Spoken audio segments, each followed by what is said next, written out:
نوری نەمر بەرجی پێنجەم نووسینی مامۆستا محەممەد فەتحوڵڵا گولەن.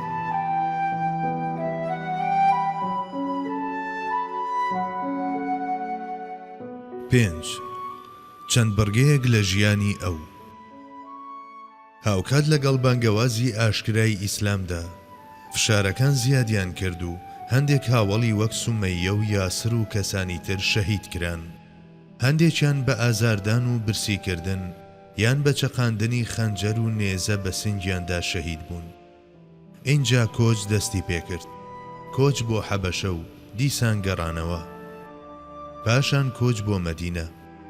بەر لەوەش وەفاتی دایکی ئیمانداران خات و خەدیجە و ئەبوو تاڵیبی مامی واتە ساڵی دڵتەنجی. دەرەنجامی هەموو ئەمانەش پێغەمبەر درودی خوای لێبێ لە ڕوانگەی هۆکارە ڕواڵەتیەکانەوە بە تەنیا و بێ پارێزەر مایەوە. لە ڕاستیدا خوای باڵادەست هەموو ئەو ئامراز و هۆکارە ڕواڵەتیانەی لێگرتەوە کە ئەو لە ڕووکەشدا پشتی پێبەست بوون بۆ ئەوەی تەنها و تەنها ڕوو لە کردگار بکات کە ڕەخسێنەری گشت هۆکارەکانە، چونکە یەکێک لە دەستورەکانی فیترەت ئەوەیە کە ڕووکردنە خوای بەدیهێنەری هۆکارەکان لە دنیای دۆستانی خوادا ئەو کاتە دێتە دی کە تەواوی هۆکارەکان هەرەس بهێنن، کەواتە پێویستە تیشتی هەموو هۆکارەکان خامۆش ببن تاکو لە پاڵ مەیلە فیتریەکەدا بەندە بە ناچاری و دەستەوەسانیش ڕووەر بچەرخێنێتە پەروەردگار و پێی بە نهێنیەکانی نووری تەوحید ببات و لە ویژدانیدا ڕازی ئەحەدیەت نمایان ببێت. ڕێک وەک ئەوەی بەسەر حەزرەتی یونسدا هات تاکو لە دواییدا بیگەیەنێتە لێواری سەلامەتی و درەختی کوولەکەی بۆ بڕوێنێت و ئەو نورە مەزنەی خۆی نیشان بدات کە دەبوو بیبینێت. بەڵێ، بە مردنی ئەبوو تاڵیب پشتیوان و کۆمەچێکی لێ سەندایەوە. بە کۆچی حەزرەتی خەدیجەیش داڵدە و کۆڵەکەیەکی تر.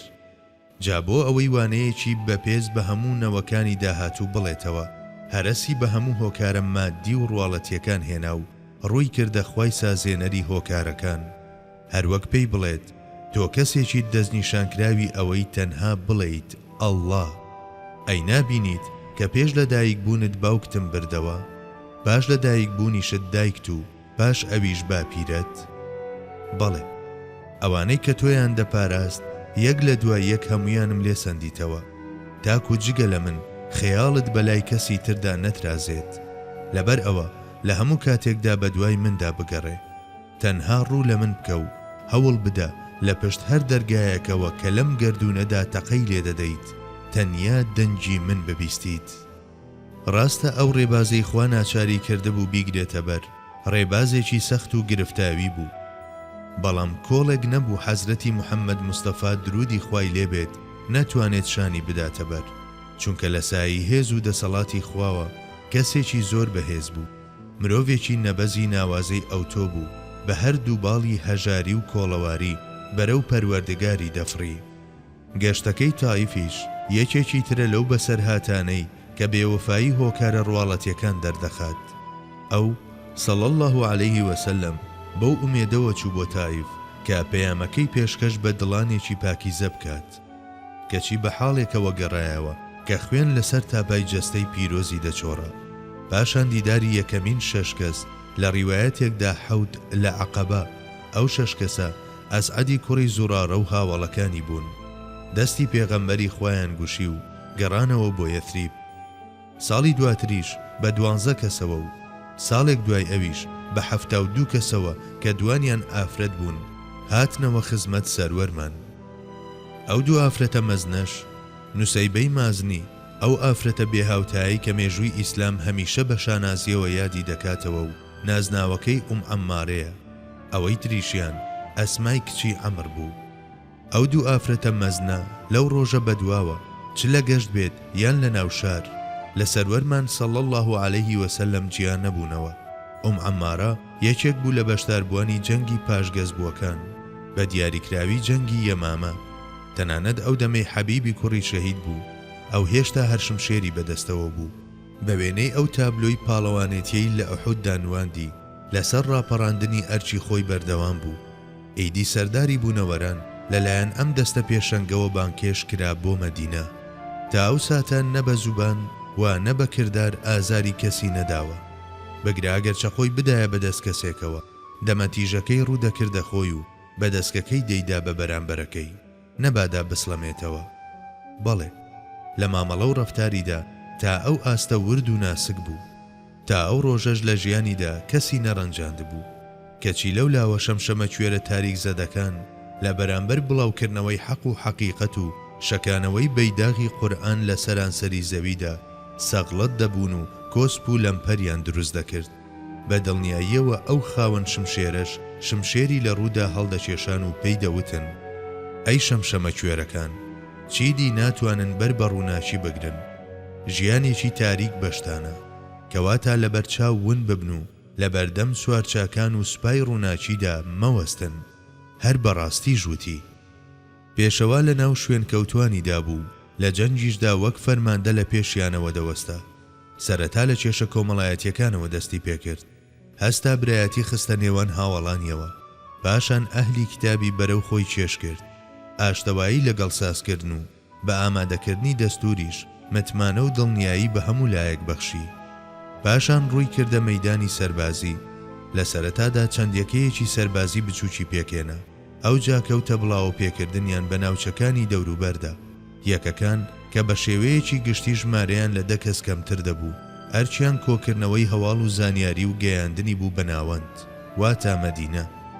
چەندیەکەیەکی تریش هەبوون کە لە ڕووی ژمارەوە لەوانەی سەرەوە زۆرتر بوون، مەشق پێکرا و چەکدار بوون، هەمیشە لە حاڵەتی ئامادەباشیدا بوون. بە زمانی ئەمڕۆ تیمی تایبەت بوون. ئەم تیمانە جار جار بە ئەرچی کۆکردنەوەی زانیاری هەواڵگەری شەڵدەستان، بەڵام ئەگەر پێویستی بکردایە زۆر چاک مافی بەرەنگاربوونەوەیان دەدا. خودی پێغەمبەر درودی خوای لێبێ 4 جار سەرکردایەتی ئەم تیمانەی کردووە. جاری وا دەبوو ژمارەی ئەو یەکانە دەگەیشتە 200 چەکدار. زۆرتر ئەرچیان ئەوە بوو دوژمن بترسێن و سام و لەرزە بخەنە دڵیانەوە. 6. ئامانجی یەکە سەربازیەکان. باوەڕداران ئامادەیی تەواویان تێدا بوو بۆ هەموو چەشنە تێکۆشان و ڕوبەڕووبوونەوەیەک. مشتێکەکانیش لەلایەن خۆیانەوە بە هەموو هێز و توانایانەوە موسڵمانانیان ناچاری ڕوبەڕووبوونەوەیەکی لەو جۆرە دەکرد. بەر لە 13 ساڵ وەحی دەستی بە دابەزین کردبوو، پێی نابووە ساڵی 14مینیەوە. ئەوانەش کە ڕۆشنایی ئیمانتەنجی پێهەڵچنی بوون، تێدەکۆشان بۆ کوژاندنەوەی و لە هەموو جێگەیەکدا بەرهەڵستی بانگەوازی قورئانیان دەکرد. لە هەر سات و شوێنێکدا باوەڕدارێکیان دەست بکەوتایە بێ دوودڵی دەیان کوشت. ئێمە ئەمڕۆ کە یادی ستەمکاریەکانی بولگار و ڕووس و هیندۆسەکان دەکەینەوە، هەز دەکەین بەلای کەمەوە کەسانێک هەن ئەو کارە نامرۆڤانانە شەرمەزار بکەن. بەڵام لەو سەردەمەدا کەسێک نەبوو ئەو ستەمانە شەرمەزار بکات کە دووچاری موسڵمانان دەبووەوە، یان هەر هیچ نەبێ لەسەریان بێتە دەنگ. قوڕەیش هەرچێکی بکردایە بەلای خەڵکەوە پەسەند بوو. ئاخر دوجار ئەوان گەورە و سەرداری مەکە بوون و چیان بویستایە دەیان کرد. ئەرچی ڕووخاندنی ئەو ڕژێمە زۆردارەش دیسانەوە دەکەوتە ئەستۆی سەروەرمان صلی الله علیه وسلم. بۆیە چەندین یەکەی سەربازی ڕێکخست و بە هەموو لایەکدا ڕەوانەی کردن. لەو ڕێیەشەوە دەیویست چەند ئامانجێک بپێچێت. لەوانە: ئەلف، دەرخستنی چیانی ئیسلامی. یەکێک لە ئامانجەکانی ئەوە بوو هەموو لایەک هەست بەبوونی قەوارەی موسڵمانان بکەن و ئەوە بسەلمێنن کە قوڕەیشەکان بەوە دەرنانی باوەڕداران لە زێدی خۆیان نەیتوانیوە نوری ئیسلام خامۆش بکات. يريدون ليطفئوا نور الله بأفواههم والله متم نوره ولو كره الكافرون. ئەوانە دەیانەوێت بە فووی دەم نوری خوا خامۆش بکەن. خەیاڵیان خاوە خوا نوری خۆی ئاینی خۆی تەواو دەکات و دەیچەسپێنێت، هەرچەندە بێبڕوایان پێی سەغڵەت بن و پێشیان ناخۆش بێت. کەواتە پێغەمبەری خوا صلی الله علیه وسلم دەیویست بۆیان بسەلمێنێت کە چیدی تاریکستانی نەفامی لەو بیابانە چۆڵ و ترسناکەدا ناتوانێت ڕێبازی خوا لەناو ببات. با هێز لە حەقدایە. یەکێکی دیکە لە ئامانجەکان چەسپاندنی ئەو ڕاستیە بوو کە فەرمانڕەوایی و دەسەڵات تەنها بۆ قوڕەیش و بتپەرستانی مەککە نییە، بەڵکو ئەوانەش کە نمایندەی حەق و ڕاستین پشتی خۆیان هەیە لەو خاوەنداریەتیە. ڕۆژێکیش دێت هێز بە هەموو چەکەکانیەوە ملکەج دەکات بۆ حەق و تەسلیمی دەبێت.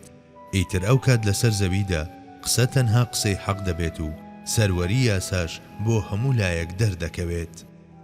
حەزرەت زۆر باش دەیزانی قوڕەیش لەسەر حەق نییە، بەڵام لەبەر ئەوەی خاوەن هێز بوو جار و بار و بە شێوەیەکی کاتی بەسەر حەقدا زاڵ دەبوو. لەبەر ئەم هۆیە دەبوایە پێغەمبەر صلی الله علیه وسلم هێزی حەق و ڕاستی بۆ هەموو لایەک دەربخستایە.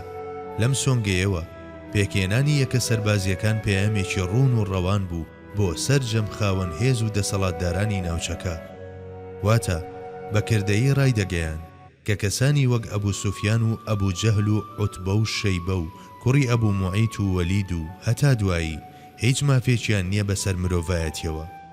بگرە بە پێچەوانەوە مافی مرۆڤایەتیان زەوت کردووە و قۆرەخیان کردووە بۆ بەرژەوەندی و پاوانخوازی خۆیان. جیم زەمینەسازی بۆ بانگەواز.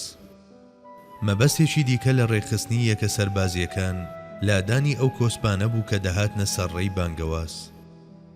بەڵێ لە سایەی ئەو یەکە سەربازیانەدا کە لێرە و لەوێ دەسوڕانەوە و بە ئەرچی پاسەوانی هەڵدەستان، پێغەمبەر درودی خوای لێبێت توانی جڵەوی یاسا و ئاسایش بگرێتە دەست و هەڵگرانی پەیامەکەی بە هەموو لایەکیدا بنێرێت و گەرەنتی سوڕانەوەیان بکات بە ناو شار و لادێکاندا و ژینگەیەکی ئارامیان بۆ بڕەخسێنێت. بۆ ئەم مەبەستە بەردەوام یەکەی دەنات بۆ ناوچەکانی دەوروبەری مەدینە. تەنها لە دوای کۆچەوە تاوەکو بەرپابوونی جەنگی بەدر 17 جار یەکەی ڕەوانەی ناوچە سنووریەکانی مەدینە کردووە. تەنها لە ماوەی ئەو چەند مانگەدا 17 یەکەی سەربازی ڕەوانەی سنوورەکانی مەککە کردووە و ترس و بیمیان خستوەتە دڵی دوژمنەوە. واتە سەرەتا لە پەل و پۆی خستن، ئەو جا هەنگاو بە هەنگاو بەرەو بەدری مەزن پەلکێشی کردن. دال چەسپاندنی ئاسایش. لەو سەردەمەدا بیابان ژینگەی جەردەیی و تاڵانکاری بوو. چێ بەهێز بووایە حەق لای ئەو بوو. لاواز و ژێردەستەکان بێبەش بوون لە مافی ژیان. ئەوەی هێزی بەدەست بووایە ئەوانی تری دەهاڕی. لەو بارودۆخەدا پێغەمبەری خوا صلی الله علیه وسلم نەخشەسازی ئەوەی کرد یەکە سەربازیەکان بە هەموو لایەکدا بڵاو پێ بکات، بێ ئەوەی دەستی خراپە بۆ هیچ کەس درێژ بکەن یاخود زیان بە سامان و شکۆیان بگەێنن. بەڵێ کەسانی چەکدار بەبەردەم ماڵی هاوڵاتیاندا گوزەریان دەکرد، لەگەڵ ئەوەشدا کەس تووشی ئازار و زیان نەدەبوو. چۆن وانە بێت لە کاتێکدا ئەوان شاگردی ئەلئەمین بوون و کۆتەڵی ئارامی و سەقامگیری بوون. بەم شێوەیە ئەوە پیشانی هەمواندرا کە دەکرێت بیابان جگە لە تاڵانی دیمەنی جیاوازتریش بەخۆیەوە ببینێت.